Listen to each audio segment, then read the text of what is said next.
नमस्कार, स्वागत है आप सभी का हमारी स्पेशल सीरीज में। जैसे आप सभी को पता है कि हमारे बीपीएससी 67 की एग्जाम एकदम सर पे है, एकदम तुरंत पास तक आ चुका है और अब हमारी तैयारी को चाहिए बस एक अंतिम प्रयास, एक अंतिम पड़ाव, एक अंतिम तैयारी का वो नजरिया जिसके बाद से आपका सिलेक्शन पूरी तरीके से कंफर्म हो सके।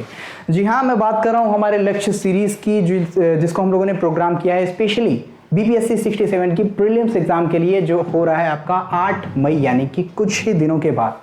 बहुत कम टाइम रह गया है, जितनी तैयारी आप लोगों ने कर ली है बहुत ज्यादा है। अब आपको प्रैक्टिस करनी है, अब आप आंख मूंद करके चाहे तो हम पर भरोसा कर सकते हैं, लेकिन बस इतना कहना चाहूंगा जितनी चीजें यहां से पढ़ाई जाए उसकी एक बार रिवीजन जरूर कर लेना आप लोग। जितनी चीजें आप लोग खुद पढ़ रहे हो उसको भी कंटिन्यू करते रहिए आप, ठीक है। चलते हैं, अभी तक हम लोगों ने करंट अफेयर्स की जितनी सीरीज राष्ट्रीय लेवल पे थी उसको हमने कवर कर लिया।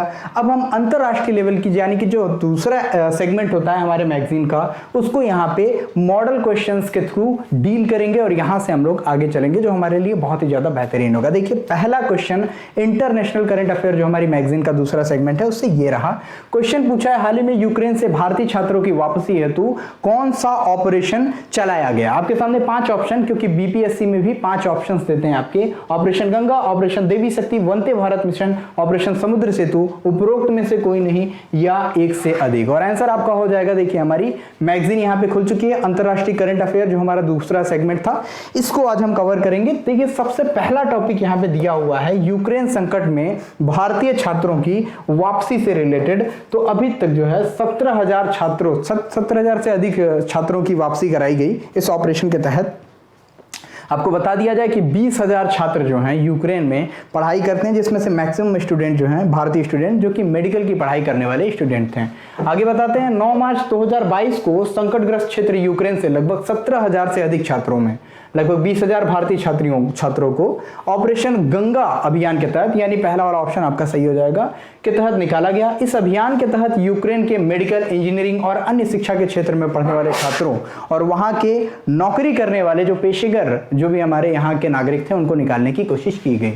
ऑपरेशन गंगा 27 फरवरी 2022 को भारत सरकार ने यूक्रेन से भारतीयों को निकालने के लिए इसको स्टार्ट किया, जो कि एक मल्टी डायमेंशनल यानी कि बहुआयामी पहल की शुरुआत के साथ स्टार्ट किया गया। इसमें सुरक्षित निकालने के लिए कुछ हेल्पलाइन भी जारी किया गया, जिसे ओप गंगा हेल्पलाइन के नाम से भी हम लोग जानते हैं। ओप गंगा हेल्पलाइन, इसकी भी घोषणा की गई। देखिए, उल्लेखनीय है कि रूसी सेना के द्वारा हाल ही में हम लोग का सिलसिला शुरू करने के बाद यहाँ पे भारतीयों को बचाने की जितनी भी कवायद हो सकती थी उन सारी कवायद को किया गया, जिसमें ये सारी चीजें ऑपरेशन गंगा वगैरह के बारे में बताया गया है। यहीं पे बताया है, भारत सरकार ने यूक्रेन के पड़ोसी देशों यानी रोमानिया, हंगरी, पोलैंड, स्लोवाकिया में यूक्रेन के फंसे हुए लोगों को एक बेस बनाने के लिए सुविधा प्रदान की और वहां से भारतीयों को, जैसे कि मान लीजिए रोमानिया और हंगरी जैसे पड़ोसी देशों से क्या किया गया, ऑपरेशन गंगा को संचालित किया गया, ताकि किसी भी तरीके से हमारे छात्रों को या हमारे नागरिकों को प्रॉब्लम ना हो। आपके बताने के लिए बता दूं कि अगर भारतीय किसी भी गाड़ी के ऊपर अगर भारतीय ध्वज लगा होता तो उसको रशियन सैनिक भी किसी भी तरह की हार्म नहीं पहुंचाते थे, किसी भी तरीके का नुकसान नहीं पहुंचाते थे। बहुत बड़ी अचीवमेंट इंटरनेशनल लेवल पे भारत की। चलिए देखते हैं कुछ और हमारे ऐसे ऑपरेशंस के बारे में, क्योंकि भारत ने बहुत बार ऐसे अपने नागरिकों को बचाया है। जैसे ऑपरेशन देवी शक्ति 2021 में चलाया गया था, जिसके बारे में हम लोग थोड़ा सा पढ़ लेते हैं, हमारे लिए इंपॉर्टेंट है।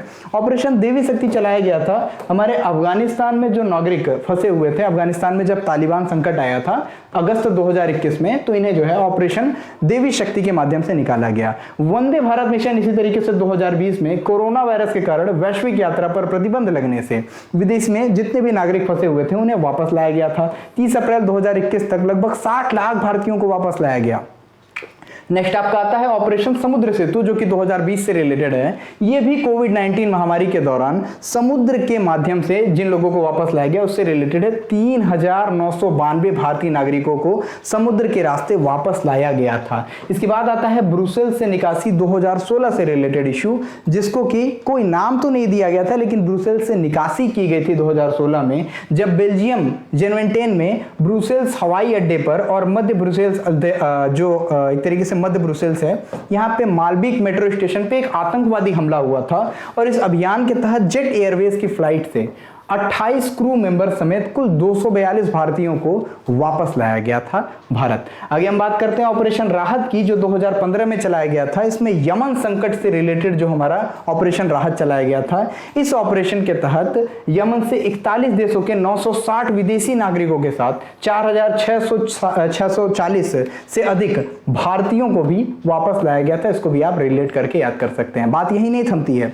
बात होती है यहाँ पे ऑपरेशन मैत्री, जो कि 2015 में चलाया गया था। इसकी बात की जाए तो नेपाल में जो भूकंप आया था उसमें जिनकी सुरक्षा की गई थी उससे रिलेटेड है। इसके बाद ऑपरेशन सुरक्षित घर वापसी, इसमें क्या है 2011 में 26 फरवरी के दिन इसको स्टार्ट किया गया था, जिसमें भारत सरकार ने लीबियाई गृह युद्ध में फंसे भारतीयों को सुरक्षित घर लाया था। लगभग 15,000 भारतीयों को बचाया गया था। ऑपरेशन सुकून 2006 का, जिसमें जुलाई 2006 में इजराइल और लेबनान में सैन्य संघर्ष में ऑपरेशन सुकून के तहत फंसे हुए भारतीय नागरिकों को वापस लाया गया था बेरूट से लिफ्ट करके।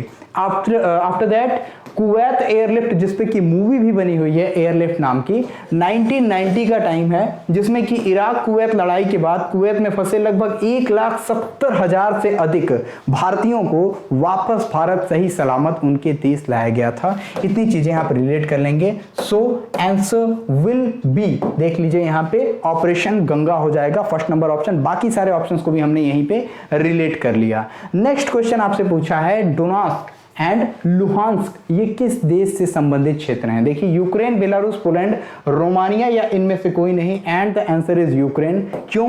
क्योंकि यहीं पे आपका नेक्स्ट ऑप्शन दिया हुआ है, नेक्स्ट टॉपिक हमारा दिया हुआ है रूस संघर्ष। कौन सा? रूस और यूक्रेन के बीच के संघर्ष से संबंधित। देखिए यहां क्या है, अभी हाल ही में रूस और यूक्रेन के बीच बहुत लंबे समय तक एक संघर्ष स्टार्ट हुआ है। अभी तक वॉर थमी नहीं है, अभी तक लड़ाई पूरी तरीके से चल रही है। और इसी के बीच विसैन्यीकरण और नाजी प्रभाव मुक्त, यानी कि इनको क्या है, डीमिलिटेशन, जो इनकी जो मिलिट्री है, मिलिट्री को हटाने के लिए डिमांड की जा रही है। यूक्रेन से मिलिट्री को हटा दिया जाए, इनके बहुत सारे पोर्शंस को आज़ादी दिलाने की बात कराई जा रही है।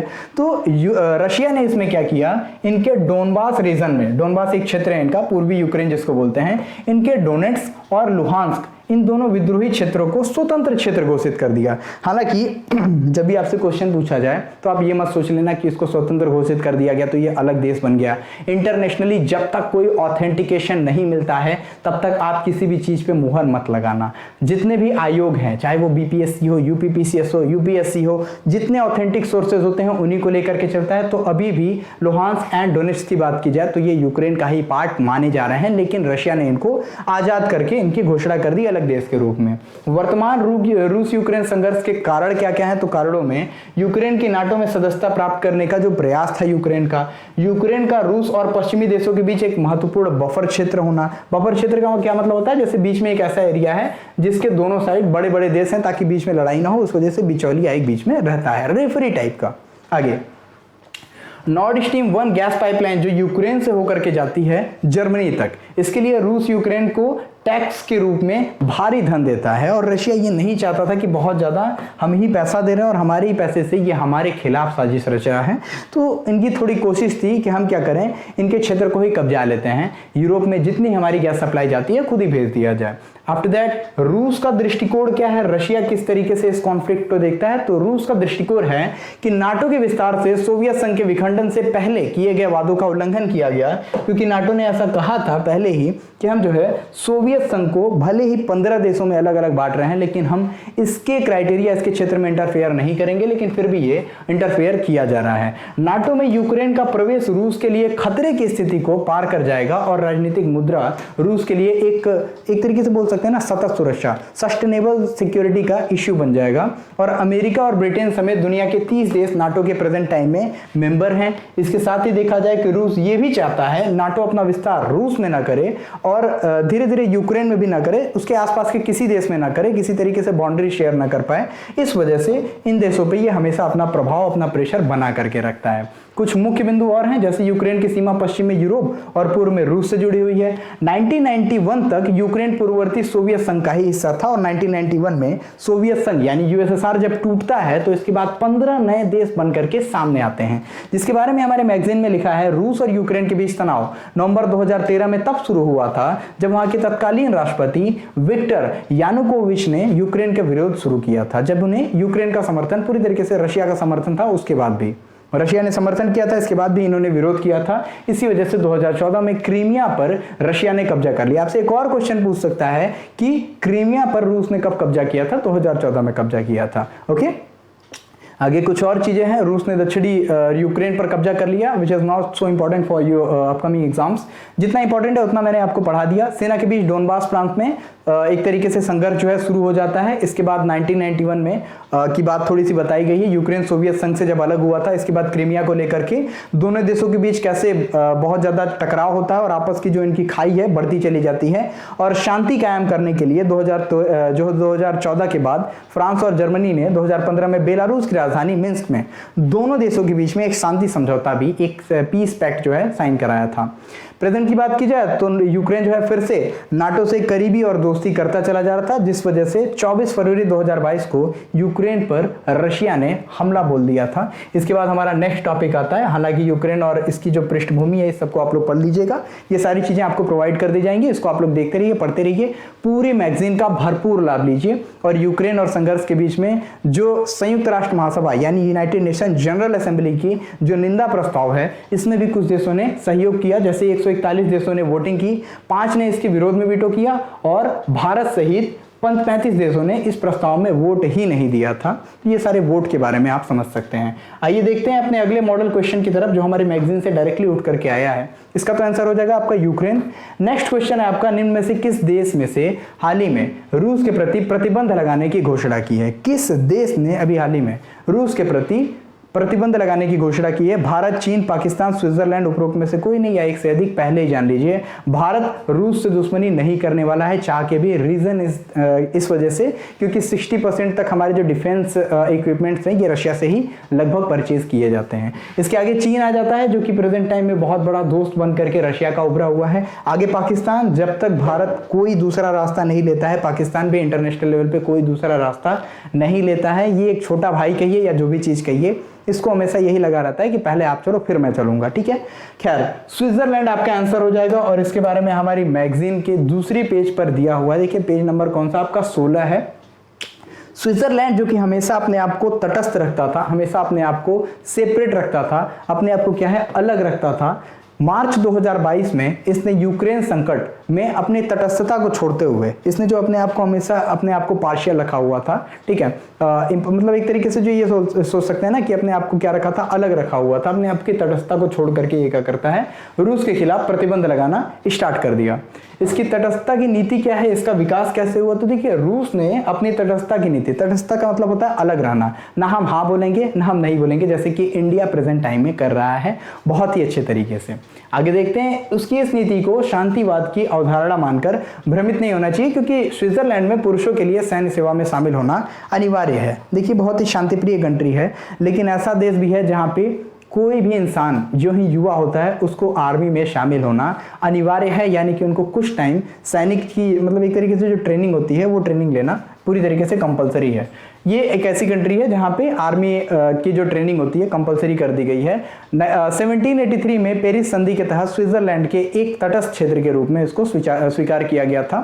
इसके बाद पेरिस संधि पर 3 सितंबर 1783 को great Britain, USA, Canada Paris में हस्ताक्षर किए थे इन लोगों ने, और इसको आधिकारिक मान्यता दे दी गई थी कि ये एक कैसा है, एक ऐसा देश है जो कि तटस्थ रहेगा। फर्स्ट वर्ल्ड वॉर में भी ऐसा ही इसका रुख रहा, सेकेंड वर्ल्ड वॉर में भी इसने कुछ नहीं किया था, तो first and second world war में इसने किसी का भी पक्ष नहीं लिया, लेकिन अभी इसने क्या किया है, पक्ष ले लिया है रशिया के विरोध में, तो ये आप ध्यान में रख सकते हैं। ओके, आगे नेक्स्ट क्वेश्चन की तरफ हम मूव करते हैं, और नेक्स्ट क्वेश्चन हमारे सामने आ गया है, ये आप देख सकते हैं। इसका आंसर हो जाएगा आपका स्विट्जरलैंड।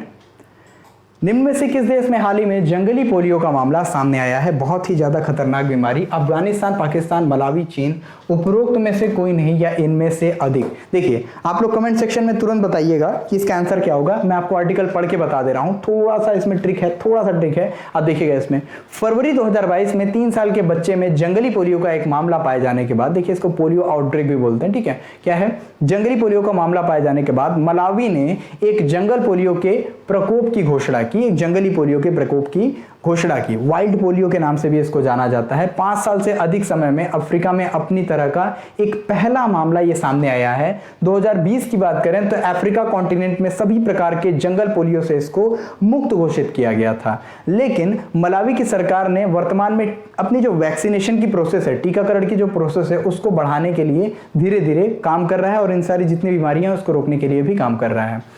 दुनिया के केवल 2 देशों में अभी जंगली पोलियो है, जिसमें से एक है आपका पाकिस्तान, दूसरा है आपका अफगानिस्तान, और धीरे धीरे ये बढ़ता हुआ चला जा रहा है। 25 साल पहले अफ्रीका में हजारों बच्चे इस बीमारी से लकवाग्रस्त हो गए थे, यानी पैरालाइज हो गए थे। अभी प्रेजेंट टाइम की बात की जाए तो पूरे कॉन्टिनेंट में बड़े पैमाने पर वैक्सीनेशन के प्रयास के परिणाम स्वरूप 95% आबादी का वैक्सीनेशन कर लिया गया है। तो हालांकि आगे ये चीजें नहीं आने वाली हैं, बट यहाँ पे आपका जो आंसर होगा, यहाँ पे क्या होगा, 1 से अधिक, क्योंकि प्रेजेंट टाइम में जंगली पोलियो का देखिए मामला जो सामने आया है ये आया है आपका मलावी में, ठीक है।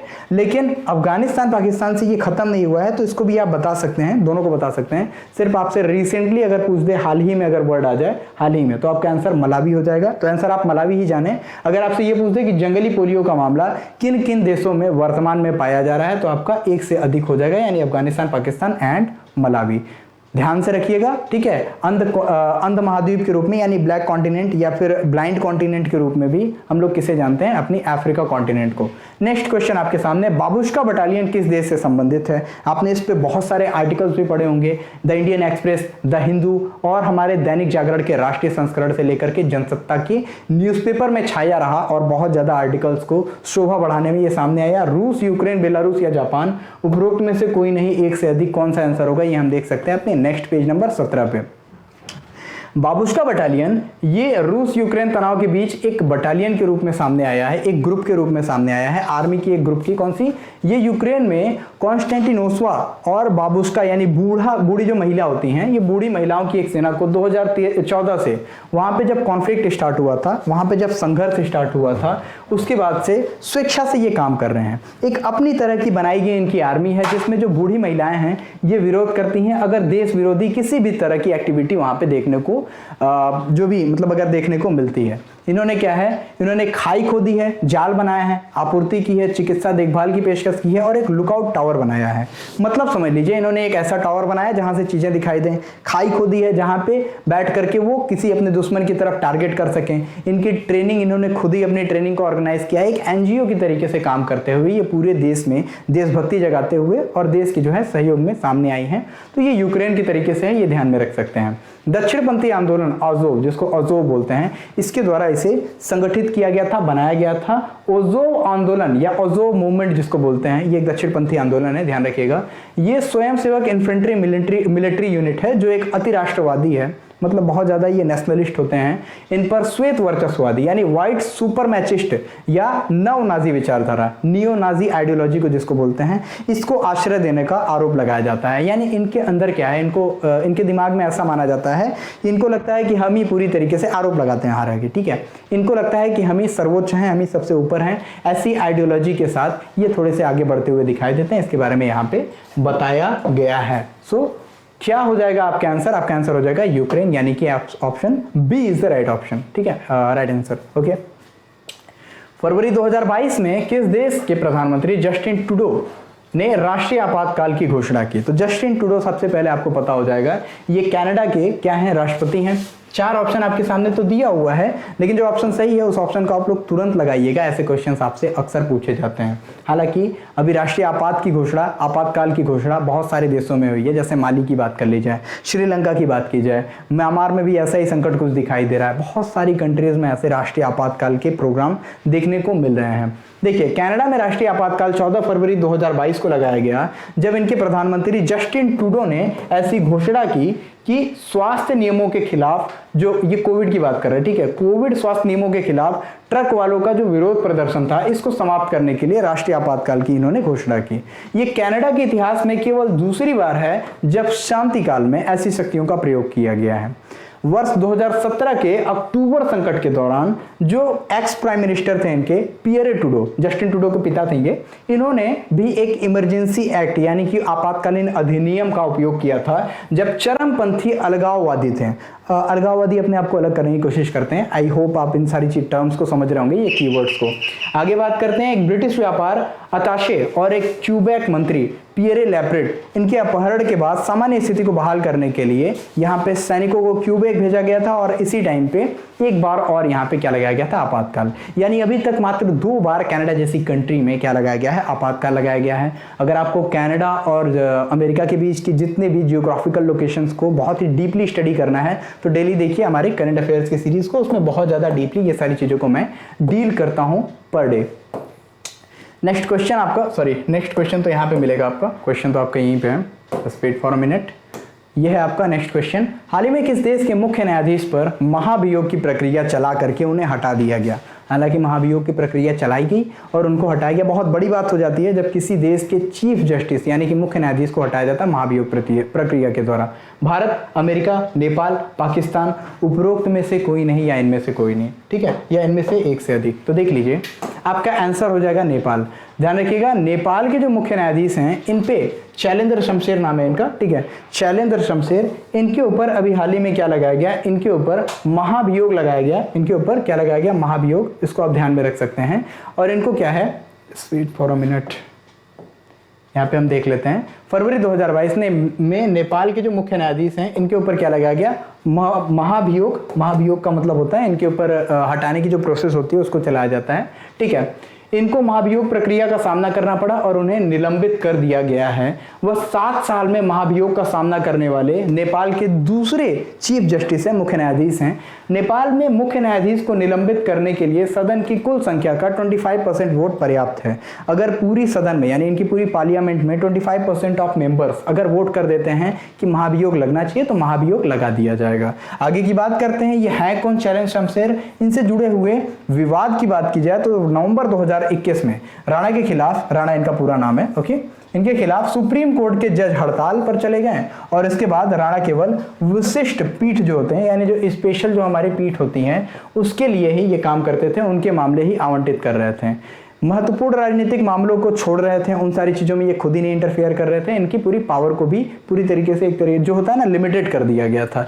इसने राणा के मुकदमों के आवंटन की व्यवस्था बदल दी। उन्होंने यादृच्छिक रूप से मामलों को आवंटित करने के लिए लॉटरी प्रणाली लाई।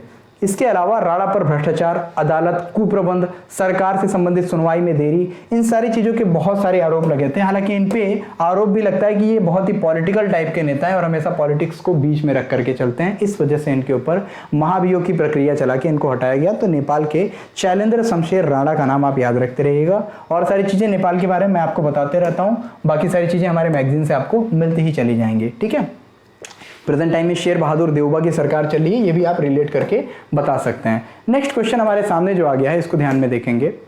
हाल ही में एनोनिमस हैकर ग्रुप ने किस देश के विरुद्ध साइबर युद्ध की घोषणा की है। आपके 4 ऑप्शन, 5 ऑप्शन, अमेरिका, चीन, यूक्रेन, रूस, उपरोक्त में से कोई नहीं या एक से अधिक। तो देख लीजिए, एनोनिमस हैकर ग्रुप एक तरह की हैकिंग समूह है, हैकर्स का ग्रुप है। ये क्या करते हैं, ये चेहरे पे मास्क लगाते हैं और बहुत सारे जितने भी ऑफिशियल साइट्स होते हैं, जितने सरकारी साइट्स होते हैं उनको हैक करते हैं और हैक करने के बाद उनमें अपनी एक्टिविटीज को भी इन्वॉल्व करते हैं, बहुत सारे डेटास की चोरी, ये सारे काम ये करते हैं। और ये रशिया के खिलाफ अभी हाल ही में क्या है, युद्ध की घोषणा कर चुके हैं, जो कि हमारी मैगजीन के पेज नंबर 17 में आपको मिल जाएगा।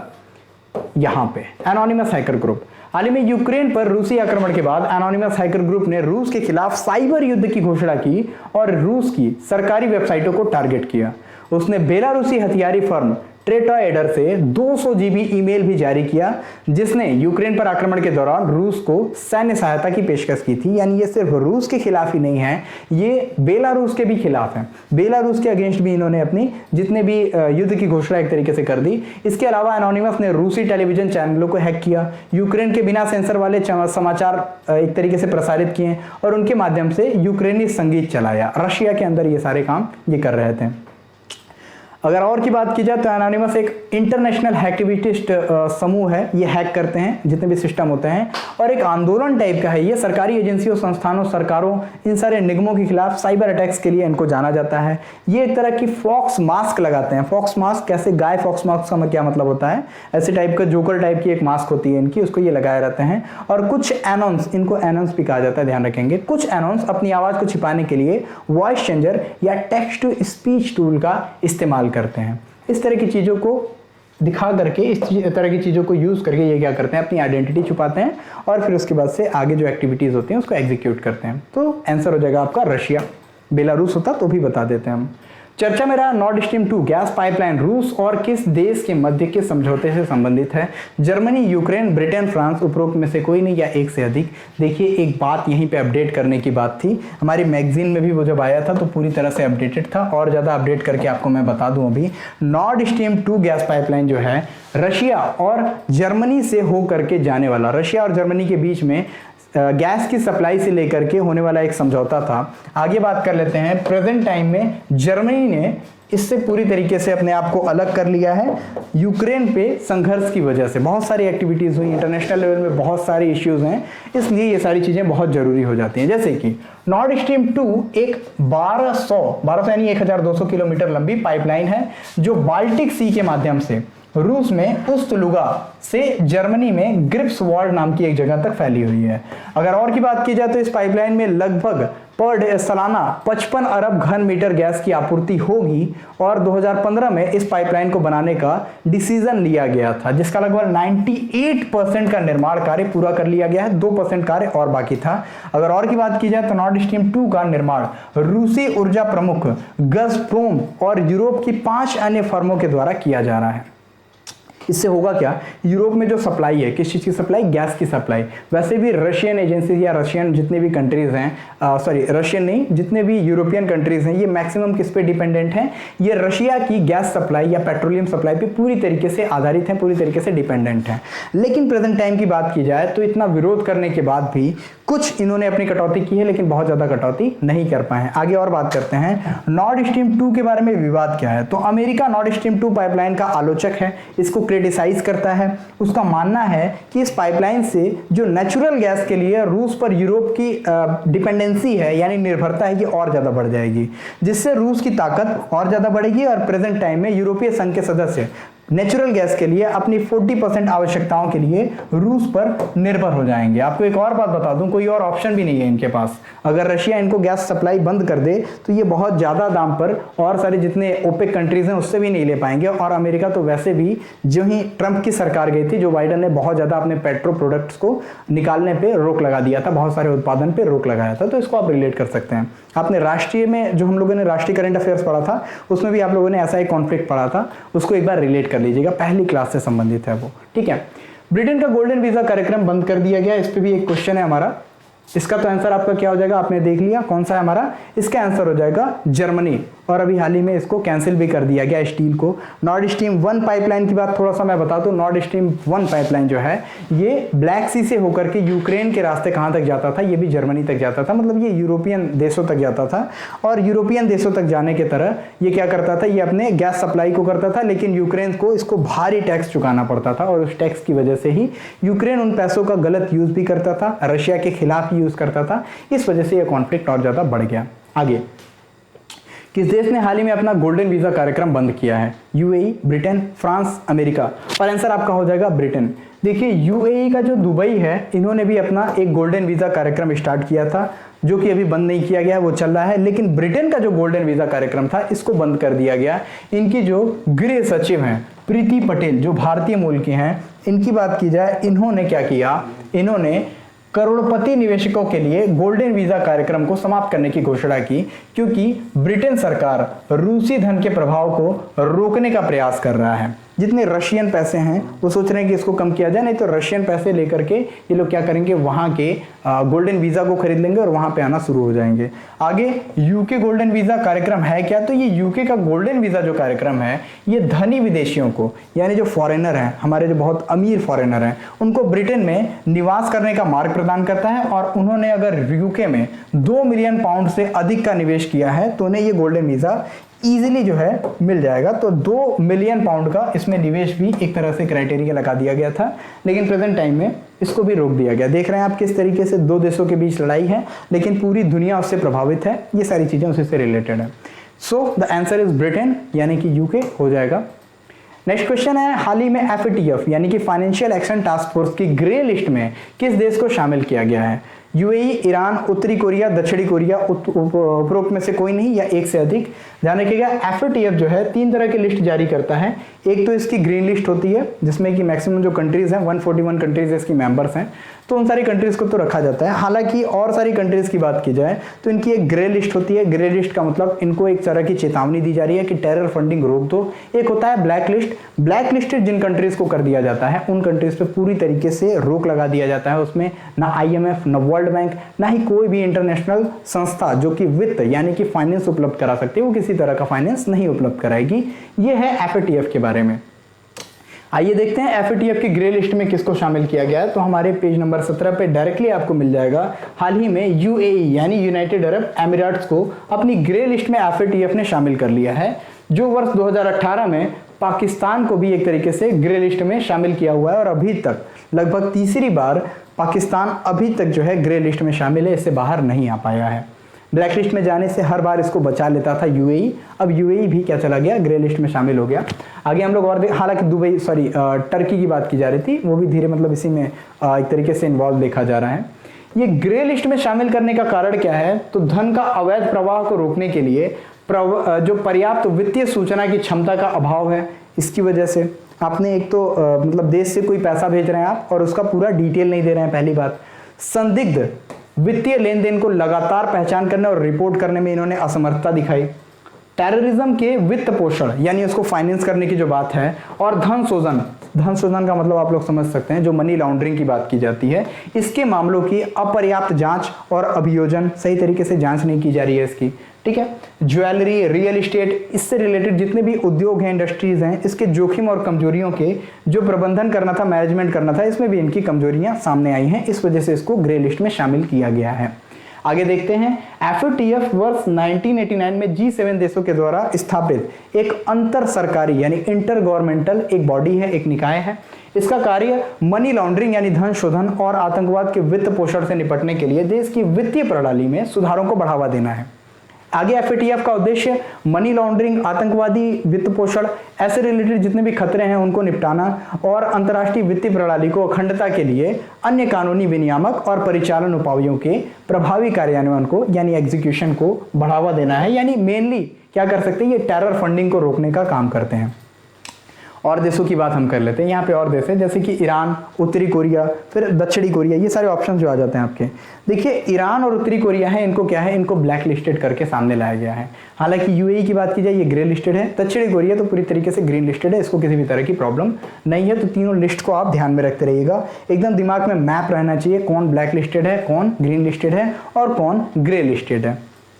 आगे आ जाता है किस देश ने हाल ही में यूनिटरी डिजिटल आइडेंटिटी फ्रेमवर्क के कार्यान्वयन की घोषणा की। भारत, भूटान, श्रीलंका, नेपाल या इनमें से कोई नहीं या एक से अधिक।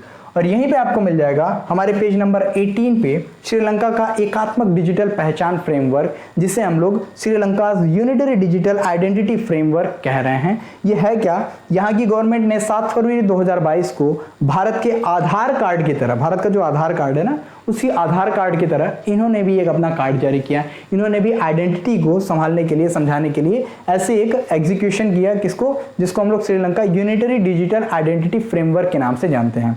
भारत ने श्रीलंका को इस फ्रेमवर्क के कार्यान्वयन के लिए अनुदान यानी कि जो फाइनेंस होता है, एक तरह का वित्त जो है, इसको प्रदान करने के लिए सहमति जताई है। भारत भी सपोर्ट कर रहा है, जिसकी पहल दिसंबर 2019 में श्रीलंका के राष्ट्रपति गोटबाया राजपक्षे और इनके प्रधानमंत्री, भारत के प्रधानमंत्री नरेंद्र मोदी के बीच बाइलेटरल वार्ता के तहत जो मीटिंग हुई थी, समिट हुई थी, इसके बाद की गई थी। आगे एकात्मक डिजिटल पहचान ढांचे के तहत बायोमेट्रिक डेटा के आधार पर एक व्यक्तिगत पहचान सत्यापन उपकरण, इंग्लिश वालों भी सुन लो आप लोग, पर्सनल आइडेंटिटी वेरिफिकेशन डिवाइस। कौन सी, पर्सनल आइडेंटिटी वेरिफिकेशन डिवाइस की बात की जाए, और साइबर स्पेस में व्यक्तिगत पहचान यानी पर्सनल आइडेंटिटी को प्रदर्शित करने वाले एक डिजिटल टूल को प्रदर्शित करे जाने की संभावना है। यानी इनको क्या किया जाएगा, एक तरह से समझा जाएगा, इनकी आइडेंटिटी को सुनिश्चित किया जाएगा। हाथ मतलब पूरे हाथ के जो 10 पंजे होते हैं, इसको पूरी तरह से स्कैन किया जाएगा, आईज की रेटिना ली जाएगी जैसे आधार कार्ड में होता है। इन दो उपकरणों के संयोजन से कौन कौन सा, एक हो गया आपका डिजिटल उपकरण, डिजिटल टूल, और दूसरा कौन सा, पर्सनल आइडेंटिटी वेरिफिकेशन डिवाइस। इन दोनों डिवाइसेस को यूज करके किसी भी व्यक्ति की भौतिक वातावरण में व्यक्तिगत पहचान का सत्यापन सटीकता से किया जा सकता है। जैसे आप प्रेजेंट टाइम में देख रहे हैं कहीं पे भी विवाद हो रहा है तो आदमी पहचान जा रहा है, आदमी को पहचान में लिया जा रहा है, उसकी आइडेंटिटी बड़ी आसानी से की जा रही है। ये कैसे हो रहा है? ये इसी वजह से हो पा रहा है क्योंकि कहीं ना कहीं उनके आधार कार्ड, उनकी आई रेटिना और उनके फिंगरप्रिंट से पूरी तरीके से मैच है। इस वजह से इनकी आइडेंटिटी को बड़ी आसानी से मतलब क्लियर किया जा सक रहा है। आगे इसके आंसर का क्या हो जाएगा आपका? श्रीलंका हो जाएगा। नेक्स्ट क्वेश्चन है, कौन सा देश हाल ही में भारत की यूपीआई प्रणाली को अपनाने वाला विश्व का पहला देश बन गया है? यूपीआई प्रणाली, इसके बारे में हम देख लेते हैं। हमारे पेज नंबर 18 पे ही आपको मिल जाएगा। Option is Nepal, Bhutan, Bangladesh and Sri Lanka. और आपका ऑप्शन यहीं पे आंसर में आ जाएगा, डायरेक्टली यहाँ पे दिखा है नेपाल में यूपीआई से भुगतान। ठीक है, भुगतान के लिए फरवरी 2022 में नेपाल ने भारत की यूपीआई प्रणाली को अपना लिया है और ये विश्व का पहला ऐसा देश है जिसने भारत की यूपीआई, जो यूपीआई क्या होता है मतलब जो हम लोग पेमेंट के लिए ऑनलाइन ट्रांजैक्शन का माध्यम यूज करते हैं, उसकी बात यहाँ पे की गई है। इसकी बात की जाए तो नेपाल की डिजिटल इकोनॉमी को और मॉडर्नाइजेशन करने के लिए ये बहुत ज़्यादा इंपॉर्टेंट है। इससे नेपाल में बड़े लेवल पे, ह्यूज लेवल पे डिजिटलाइजेशन को बढ़ावा भी मिलेगा और इनके जो नागरिक हैं ये वित्तीय यानी जो फाइनेंशियल लेन देन होता है इसके ट्रांजैक्शन को बढ़ावा दे सकेंगे। यूपीआई नेपाल में सेवा देने के लिए एनपीसीआई की अंतर्राष्ट्रीय शाखा क्या है? ये इंटरनेशनल पेमेंट्स लिमिटेड, जिसको एनआईपीएल कहते हैं, एनपीसीआई इंटरनेशनल पेमेंट्स लिमिटेड, इसके मनम इन्फोटेक और गेटवे पेमेंट सर्विस के साथ साझेदारी की है। जितना इंपॉर्टेंट है उसके साथ आप लोग चीज़ों को रिलेट कर देखिए। कुछ कुछ चीज़ें और इंपॉर्टेंट है, जैसे किसके साथ साझेदारी की गई है तो एनपीसीआई का है इंटरनेशनल बॉडी, एनआईपीएल। इसके बाद कौन सा? ये पहला देश बना हुआ है। फिर उसके बाद इनके जो कुछ मनम इन्फोटेक और गेटवे पेमेंट सर्विस है इनके साथ साझेदारी की गई है। इन सारी चीज़ों को आप रिलेट कर सकते हैं। आगे हम नेक्स्ट क्वेश्चन की तरफ मूव करेंगे। इसका आंसर आपका नेपाल हो गया। नेक्स्ट क्वेश्चन है, किस कैरिबियाई देश ने हाल ही में स्वयं को एक स्वतंत्र गणतंत्र के रूप में घोषित किया है? ध्यान रखिएगा, जब भी हम कैरिबियाई कंट्रीज की बात करते हैं तो हमारे पास हमारा ये हो जाता है नॉर्थ अमेरिका और इसी के बाद आपका आ जाता है ये साउथ अमेरिका। इधर की जो ये कंट्रीज आती हैं, इधर बहुत सारी छोटी छोटी कंट्रीज हैं। इन्हीं कंट्रीज को हम क्या कहते हैं? इन्हीं कंट्रीज को कैरिबियन कंट्रीज कहते हैं। इसके बारे में आप लोग बहुत अच्छे से जान रहे होंगे, आई होप आपको पता होगा इन सारी चीज़ों के बारे में। अब हम बात कर लेते हैं इसमें से कौन सी कंट्री है जिसको अभी हाल ही में एक स्वतंत्र गणतंत्र बनाने की घोषणा की गई, यानी सबसे नया बनने वाला गणतंत्र यानी रिपब्लिकन कंट्री कौन सी है? ये कंट्री है बारबाडोस, जो कि अभी हाल ही में एक गणतंत्र बना। देखिए, स्वतंत्र तो हो चुका था लेकिन एक रिपब्लिक बनना दूसरी बात हो जाती है, यानी इनके पास खुद का संविधान हो, ये किसी और देश के संविधान पर डिपेंडेंट ना हो। ये बात थोड़ी सी नई हो गई है यहाँ बारबाडोस के बारे में। ब्रिटिश उपनिवेश यानी कि ब्रिटिश जो कॉलोनीज वगैरह होती थी उसके बारे में बात की गई है। ब्रिटिश उपनिवेश बनने के 400 साल बाद और आजादी के 55 वर्षों के बाद 3 लाख की आबादी वाले छोटे से कैरिबियाई कंट्री बारबाडोस की ब्रिटिश महारानी एलिजाबेथ द्वितीय को राष्ट्राध्यक्ष के पद से हटा दिया गया है और संसदीय गणतंत्र में प्रवेश करने का एक उल्लेखनीय घटना जो है ये सामने आई है। ब्रिटेन से अलग होने के बाद बारबाडोस जो है 55वां गणतंत्र देश बना है जिसके पास अपनी जो है अपनी क्या चीज़ बोल सकते हैं इसकी अपनी कॉन्स्टिट्यूशन है, एक गणतंत्र है। यहाँ पे भी किस चीज़ को ध्यान में दिया जाएगा? ह्यूमन राइट्स वगैरह, अब ये सारी चीज़ों को ध्यान में रखा जाएगा। इससे पहले वर्ष 1992 में मॉरिशस जो है गणतंत्र बना था, यानी इससे पहले अगर सेकेंड लास्ट पूछ दे तो मॉरिशस एक गणतंत्र बना था। इसके बाद प्रेजेंट टाइम में कौन बन गया? आपका बारबाडोस बन गया। आगे की बात, गणतंत्र बनने के ऐतिहासिक अवसर पर राजधानी इसकी क्या है? ब्रिजटाउन। ब्रिजटाउन में हीरोज स्क्वायर पर प्रिंस चार्ल्स की मौजूदगी में ब्रिटिश महारानी का ध्वज उतारा गया एंड राष्ट्रगान बजाया गया। कौन सा? वहीं का राष्ट्रगान बारबाडोस का। और 21 तोपों की सलामी दी गई। वहीं चौक है, कौन सा चौक है? ये वही चौक है जहां पर साल भर पहले एक ब्रिटिश लॉर्ड की प्रतिमा हटाई गई थी। धीरे धीरे इनकी जो है एक्टिविटीज बढ़ती चली जा रही थी। ब्रिटिश लॉर्ड की प्रतिमा हटाया इन्होंने, फिर एलिजाबेथ का इन्होंने झंडा हटाया, फिर उसके बाद से इन्होंने खुद के राष्ट्रपति को बना करके अपना क्या किया? रानी एलिजाबेथ की जो अंडर में सबॉर्डिनेट होते थे उन सारी चीज़ों को त्याग करके अपना खुद का इन्होंने एक गणतंत्र बना करके अपने आप को शामिल लेते हैं। ठीक है, अपने आप को सामने लेते हैं। इनकी पहली जो राष्ट्रपति हैं उनका नाम है डैम सेंड्रा, ये आप ध्यान में रख रहिएगा, लास्ट लाइन पे आपको मिल जाएगा। ये देश की पहली राष्ट्रपति होंगी और पहली महिला राष्ट्रपति भी होंगी। इसको आप रिलेट करके याद कर सकते हैं। आइए नेक्स्ट क्वेश्चन की तरफ हम मूव करते हैं। इसका आंसर आपका हो जाएगा बारबाडोस। अल सल्वाडोर भी एक कैरिबियन कंट्री है जिसने अभी हाल ही में किस चीज़ को मान्यता दी? क्रिप्टो करेंसी को।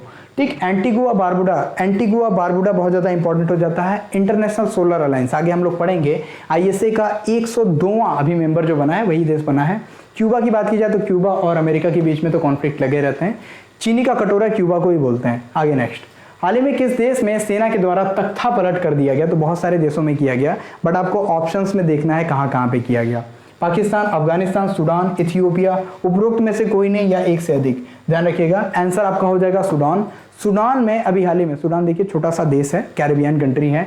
सूडान की सेना ने सत्ता पर कब्जा कर लिया और सैनिकों के द्वारा कार्यवाहक प्रधानमंत्री अब्दुल्ला हमदोक और अन्य अधिकारियों को गिरफ्तार करने के घंटों बाद सरकार को भंग कर दिया गया। हालांकि इंटरनेशनल लेवल पे प्रेशर दिया गया, जिसके बाद से अब्दुल्ला हमदोक को रिलीज भी कर दिया गया था। तख्ता पलट के पहले की स्थिति, उमर अल बशीर ने लगभग 3 दशकों तक सूडान की अध्यक्षता की थी और अप्रैल 2019 में एक लोकप्रिय विद्रोह और राष्ट्रपति बशीर को हटाने के कारण सूडान में तानाशाही के लोकतंत्र में परिवर्तन हुआ। और ये जो पूरी तरीके से सत्ता परिवर्तन हुआ, इसी वजह से यहाँ विरोध बढ़ता गया और विद्रोह के बाद अगस्त 2019 के समझौते के तहत सेना और नागरिक आंदोलन की एक नेता ट्रांजिशनल जो गवर्नमेंट होती है, जिसे हम संक्रमणकालीन सरकार बोलते हैं, इसको बनाने के लिए राजी हुई थी। लेकिन जब ये देखा गया कि ये सरकार भी पूरी तरीके से लोगों का दिल नहीं जीत पाई, तो यहाँ पे तख्ता पलट कर दिया गया। इसको आप रिलेट कर सकते हैं। हालांकि अभी बहुत सारे और देशों में भी तख्ता पलट हुआ, जैसे माली में भी सैन्य तख्ता पलट हुआ, म्यांमार में भी सैन्य तख्ता पलट हुआ, पाकिस्तान में तो होते होते रह गया। देख ही रहते हैं आप लोगों ने, इन सारी चीज़ों को देखा होगा, रिलेट किया होगा। अपने आप को पूरी जितनी इंटरनेशनल घटनाएं हैं उससे जोड़ लीजिएगा।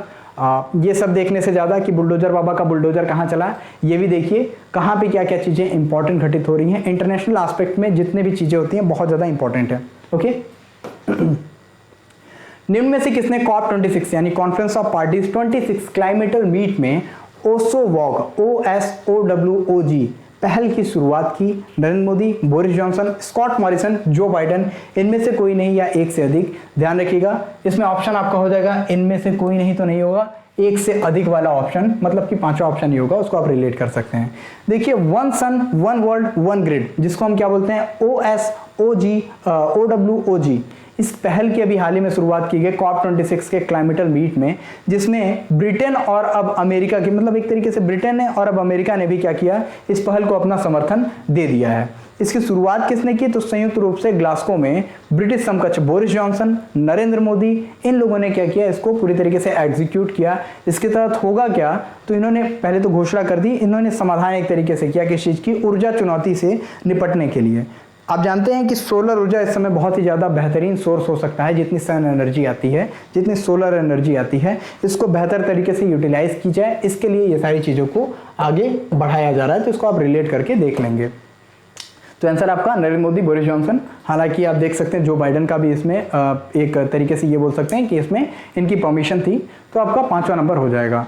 नेक्स्ट, हाल ही में कौन सा देश ISA का 101वां सदस्य बना? तो इंटरनेशनल सोलर अलायंस के बारे में हमारी मैगजीन के पेज नंबर आपके 19 पे मिल जाएगा, जो आपको यही दिखाई देगा। USA ISA का 101वां सदस्य देश बना।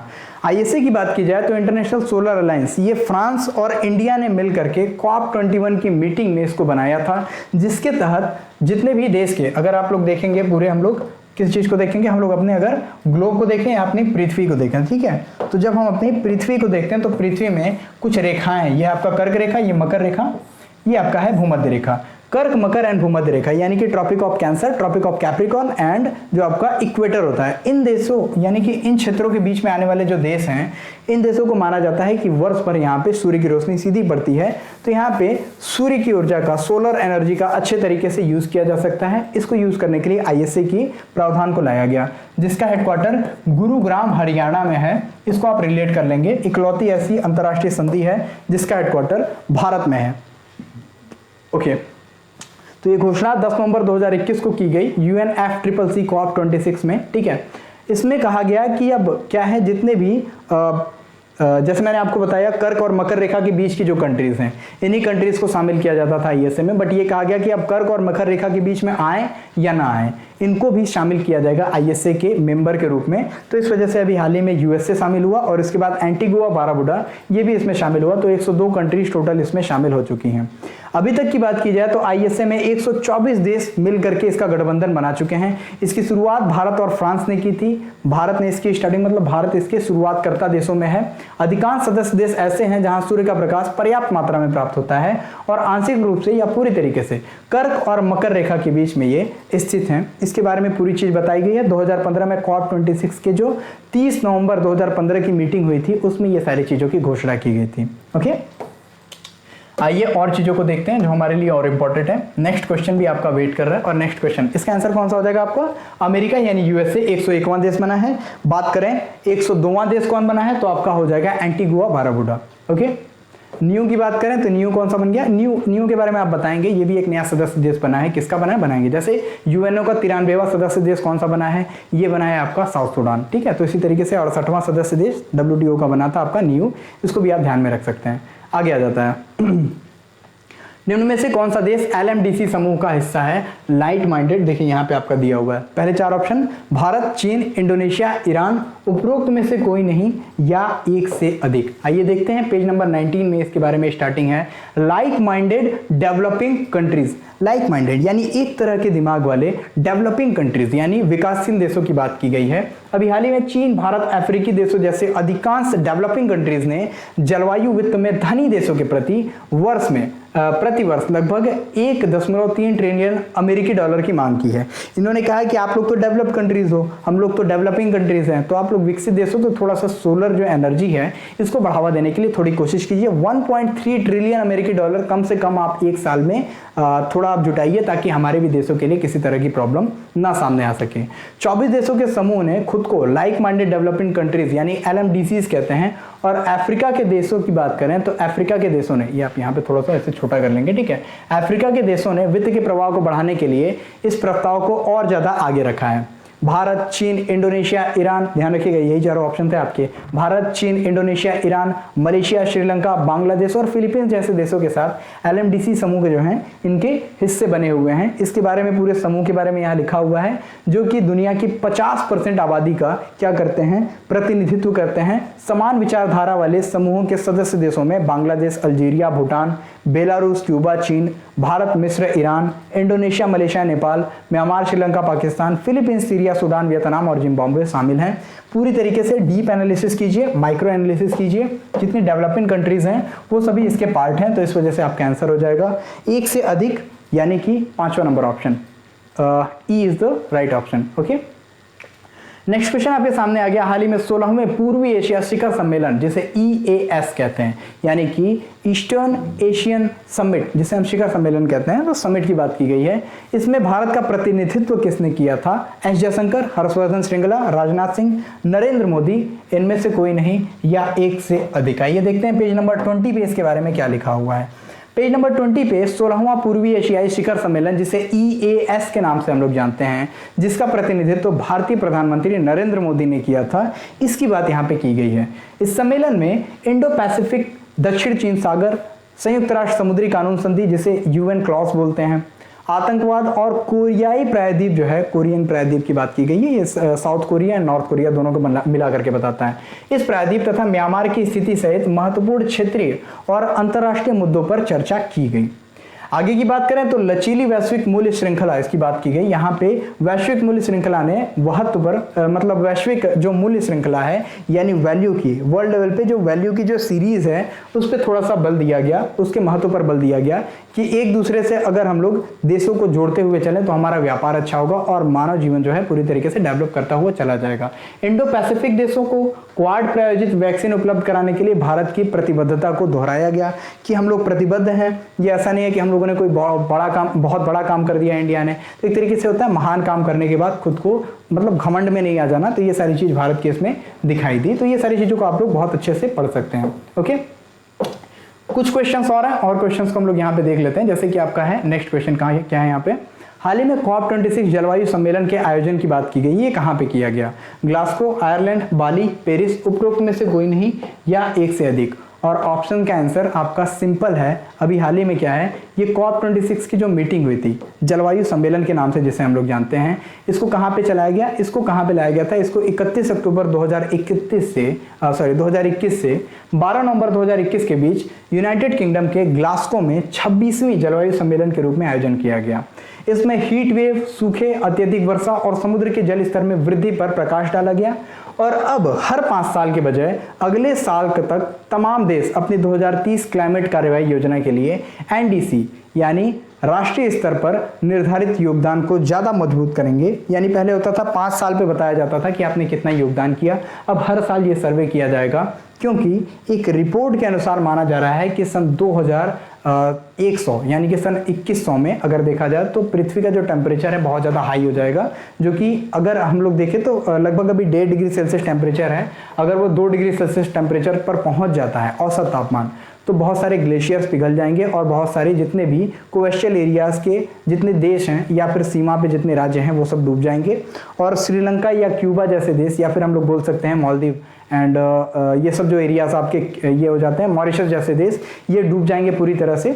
इसके लिए कंसर्न थोड़ा सा शामिल किया गया था, तो इसको आप रिलेट करके यहाँ से याद कर सकते हैं। ओके, आइए नेक्स्ट क्वेश्चन की तरफ जाते हैं हम लोग, जो हमारे लिए बहुत ज़्यादा इंपॉर्टेंट है। इसको आप लोग रिलेट करके पढ़िएगा, एक ब्रीफ एनालिसिस आप लोग देख लेंगे तो और ज़्यादा आपके लिए बेहतर हो जाएगा। तो आंसर आपका ग्लासगो हो जाएगा। COP26 की मीटिंग यहीं पे की गई। हाल ही में ग्लोबल मीथेन प्लेज के तहत मीथेन उत्सर्जन को 2030 तक 2020 के स्तर से कितने प्रतिशत कम करने का लक्ष्य रखा गया? 10%, 20%, 30%, 40%, इनमें से कोई नहीं या एक से अधिक। आंसर आपका हो जाएगा 30% यानी कि 30%। आइए देख लेते हैं हमारे पेज नंबर 21 पे क्या लिखा हुआ है। वैश्विक मीथेन संकल्प यानी ग्लोबल मीथेन प्लेज के बारे में लिखा हुआ है। हाल ही में यूके के ग्लासगो में जो हमारा COP26 की मीटिंग आयोजित हुई थी, इसी में ग्लोबल मीथेन प्लेज की शुरुआत की गई।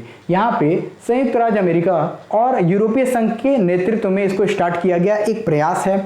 इसके संकल्प पर अब भारत तक 90 से अधिक देशों के द्वारा हस्ताक्षर किए जा चुके हैं। इस समझौते का उद्देश्य 2030 तक मीथेन उत्सर्जन को 2020 के स्तर से 30% तक कम करना है। देखिए फॉर्मूला क्या होता है, CH4 होता है, बहुत प्रचुर मात्रा में ये पाई जाती है कार्बन डाइऑक्साइड के बाद वातावरण में, और कभी कभी बहुत ज़्यादा एक तरीके से दूसरी ग्रीन हाउस को इफेक्ट करने वाली गैस है, जिससे कि हमारा जो ग्रीन हाउस जो इफेक्ट मतलब कि आप समझ सकते हैं जो हमारा ओजोन लेयर है उसके लिए कहीं ना कहीं हानिकारक है, जिसकी वजह से IPCC यानी मतलब एक तरीके से हम लोग बोल सकते हैं कि अंतर सरकारी पैनल जो हमारी है क्लाइमेट चेंजेस पे, ठीक है, intergovernmental panel for climatal changes जिसे IPCC कहते हैं, इसने भी बहुत सारी रिपोर्ट को जारी किया था, जिसके बारे में मैंने अभी आपको जिक्र भी करके बताया कि 1.5 डिग्री सेल्सियस का जो हमारा टेम्परेचर है पृथ्वी का औसत, ये 2 डिग्री सेल्सियस तक जल्द से जल्द बढ़ सकता है।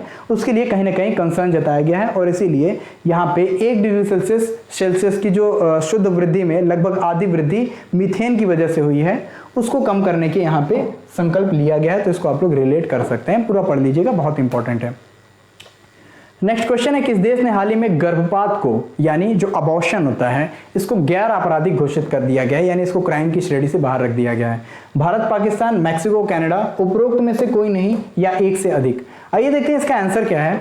इसका आंसर ये देखिए, रेस टू जीरो अभियान इसी से रिलेटेड है, ग्लासगो से रिलेटेड, इसको आप पढ़ लीजिएगा।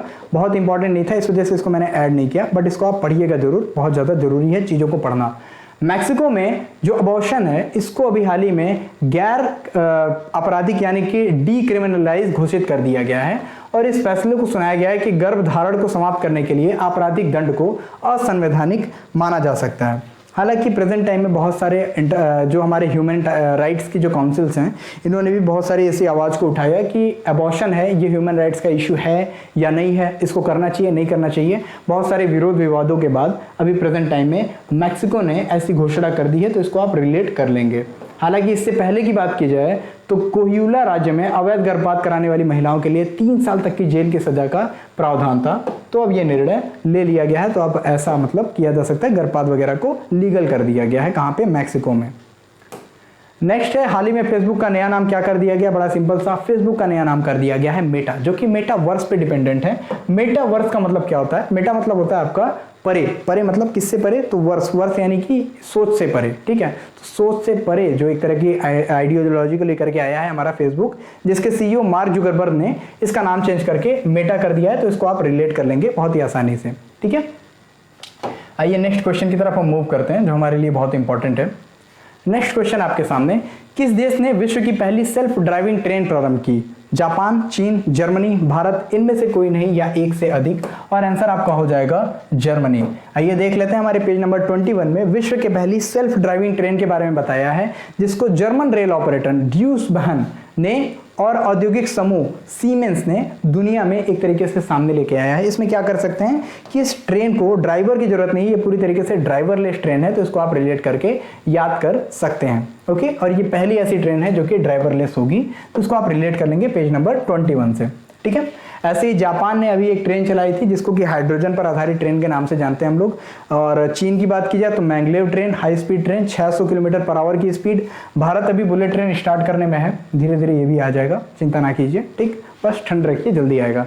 तालिबान की नई सरकार ने निम्न में से किसे अपना प्रधानमंत्री बनाया है? मुल्ला बराबदर, मौलवी हन्नाफी, शेख हेबतुल्ला अखुंदजादा, मुल्ला मोहम्मद हसन अखुंद, उपरोक्त में से कोई नहीं या एक से अधिक।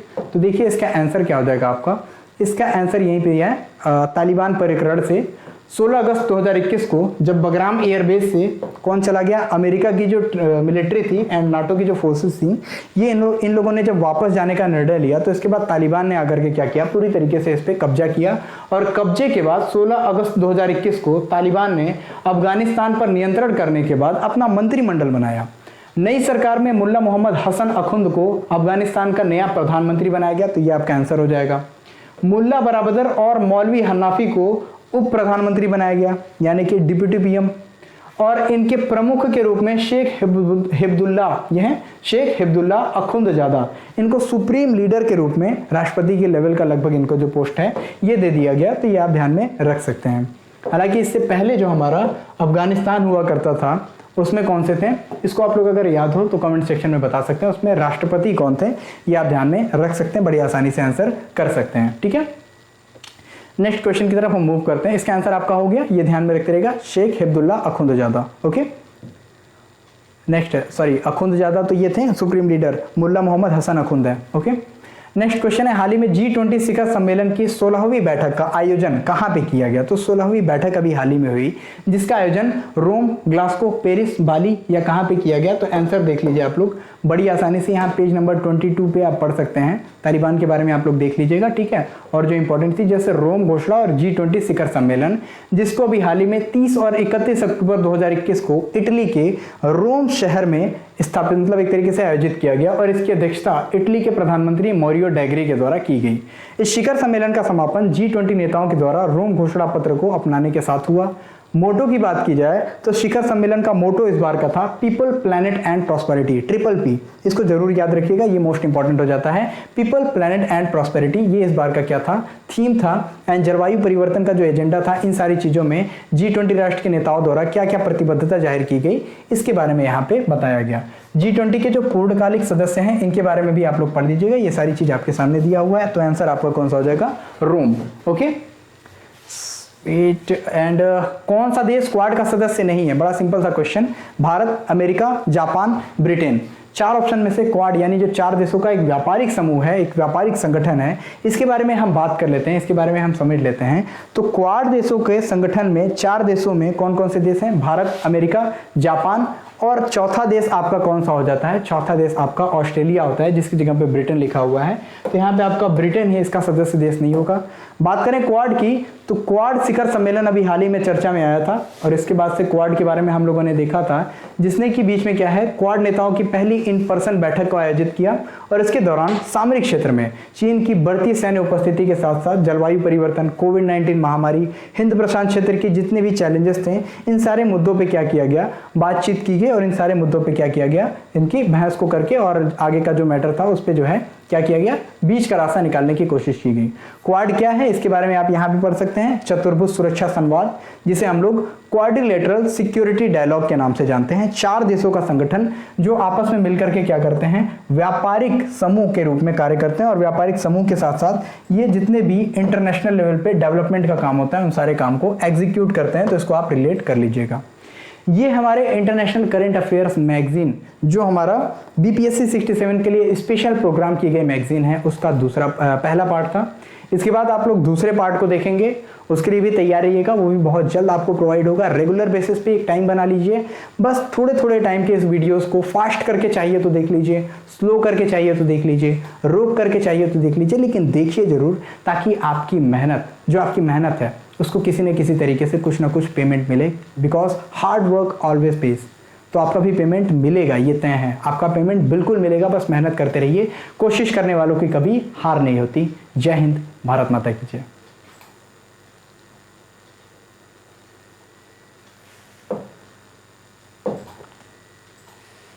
और this